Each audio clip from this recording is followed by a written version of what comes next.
Hello friends, வணக்கம். இன்றைக்கி AVT கிச்சனில் செய்ய போகிற ரெசிபி சூப்பரான சாஃப்டான பைனாப்பிள் ஃப்ளேவர் கேக். கடையில் கிடைக்கிற அதே மாதிரி நல்ல சாஃப்டாக எப்படி வீட்டிலே பண்ணலான்னு பார்க்க போகிறோம். நான் இன்றைக்கி ஓவனோ கடாயோ யூஸ் பண்ணல. அதுக்கு பதிலாக ஒரு 5 லிட்டர் குக்கரில் ஒயிட் ஷீட்டை மட்டும் பாட்டமில் வச்சுக்கோங்க. அதில் ரீஃபைண்ட் ஆயில் பாட்டம்லேயும் சைட்லேயும் நல்லா அப்ளை பண்ணிவிட்டு அதுக்கு மேலே மைதாவை டஸ்ட் பண்ணி எடுத்துக்கோங்க. அப்போ தான் ப்ராப்பராக கேக் ஒட்டாமல் வரும்.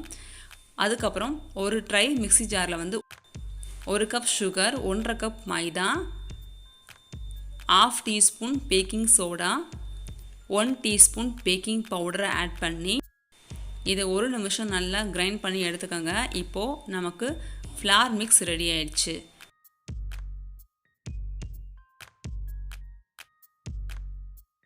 இன்னொரு பாத்திரத்தில் 1 கப் மில்க் எடுத்துக்கோங்க. அது கூட 1 tablespoon lemon juice add பண்ணிக்கோங்க.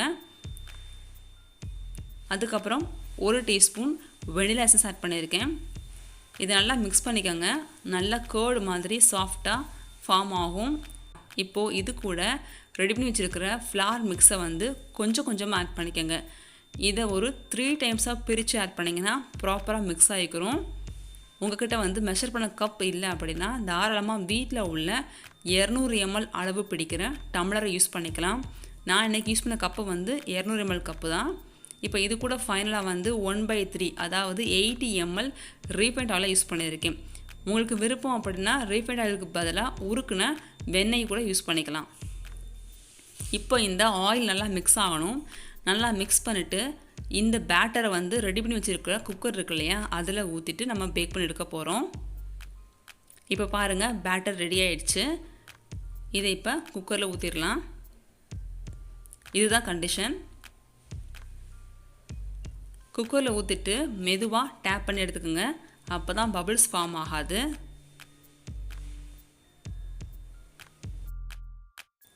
இப்போ ஸ்டவ்வில் சின்ன ஃபர்னர் இருக்கு இல்லையா, நான் இன்றைக்கி சின்ன ஃபர்னரை சூஸ் பண்ணியிருக்கேன்.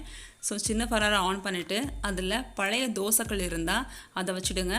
ஹீட் ஆனதுக்கப்புறமா நம்ம ரெடி பண்ணி வச்சுருக்கிற குக்கரை அது மேலே வச்சிடலாம். ஸோ குக்கருடைய மூடியில் கேஸ்கட் போடாமலே ப்ளைனாகவே மூடி வச்சுட்டு விசில் போடுறதுக்கு பதிலாக ஒரு டம்ளர் எடுத்து மூடி வச்சுருங்க. மீடியம் ஃப்ளேமில் ஒரு 40 மினிட்ஸ் வச்சுட்டிங்கன்னா பொறுமையாக பேக் ஆகி சாஃப்டான கேக் ரெடி ஆயிரும். உங்களுக்கு தேவைப்பட்டால் 30 மினிட்ஸ்க்கு அப்புறம்னா நீங்கள் ஒன் டைம் எடுத்து செக் பண்ணிக்கலாம் கேக்கை. அதுக்கு இடையில அடிக்கடி கேக்கை ஓப்பன் பண்ணி பார்க்கக்கூடாது. ப்ராப்பராக கேக் பேக் ஆகாது.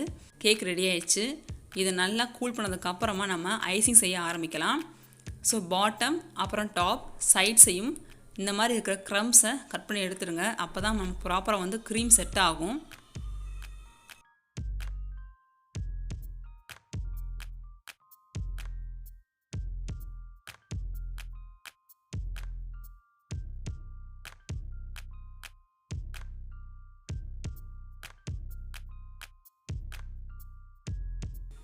ஸோ அதுக்கப்புறம் இந்த கேக்கை நம்ம 3 லேயராக கட் பண்ண போகிறோம். ரொம்பவே சாஃப்டான 3 லேயர்ஸு ப்ராப்பராக கட் பண்ணி எடுக்கலாங்க. ஃபர்ஸ்ட் டைம் பண்ணுறவங்க கூட இதை ப்ராப்பராக ஈஸியாக செய்யலாம். ரொம்பவே சிம்பிளான ரெசிபி. நீங்கள் சேல்ஸ் பண்ணுறீங்க அப்படின்னா கேக் போர்டு யூஸ் பண்ணுங்கள். அப்படி இல்லை வீட்டில் பண்ணுறீங்க அப்படின்னா ஒரு அகலமான பிளேட்டை யூஸ் பண்ணால் போதும். அந்த பிளேட் வழுகாமல் பார்த்துக்கோங்க. இப்போ நான் ஐசிங் ரோலில் பிளேட்டை வச்சுட்டேன். கொஞ்சமாக க்ரீம் வச்சுட்டு ஃபஸ்ட் லேயரை செட் பண்ணுங்கள். அதுக்கு மேலே கொஞ்சமாக ஃபோர்க்கை வச்சு பிக் பண்ணிவிட்டு சுகர் சிரப் ஊற்றுங்க. அப்போ தான் நமக்கு நல்லா க்ரீம் அட்டாச் ஆகும் கேக் கூட.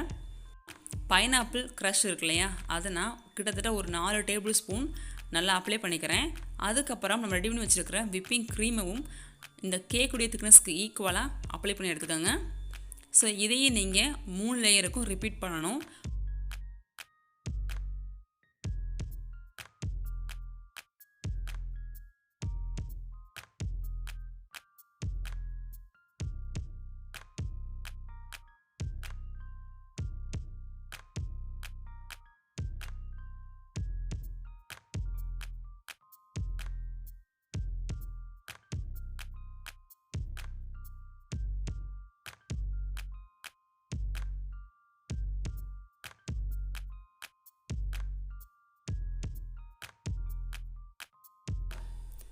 இதே மாதிரி ஃபுல்லாக கேக்கை வந்து கவர் பண்ணதுக்கப்புறம் ஒரு 15 நிமிஷம் ஃப்ரிட்ஜில் வச்சு எடுத்துக்கோங்க. அப்போ தான் செட் ஆகும் இந்த க்ரீம் வந்து.